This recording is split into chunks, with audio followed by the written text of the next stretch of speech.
In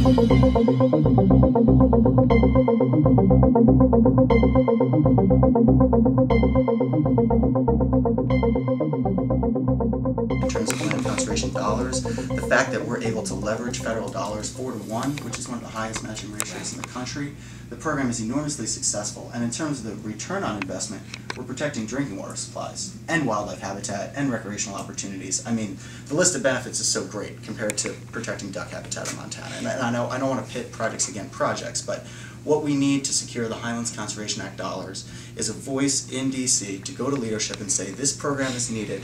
We need to find a dedicated funding source for this program moving forward. And oil and gas leasing revenue.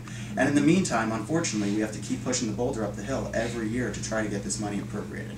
But what this money means for groups on the ground right here is that we're able to do big projects. New York has been such a great partner. That's why we've been able to get the top-ranked project. Every year, if $5 million is allocated, 50% of that funding goes to the top-ranked project in DC. So we continue to bring the message, and it's really folks like yourself that are signing our Dear Colleague letters, that are speaking up to the Appropriations Committee, and then folks like Congressman Hinchy, and I don't know where we're going to be in the future when he retires. So we're really struggling with the program a little bit, but the investment and the return is so high. Excellent.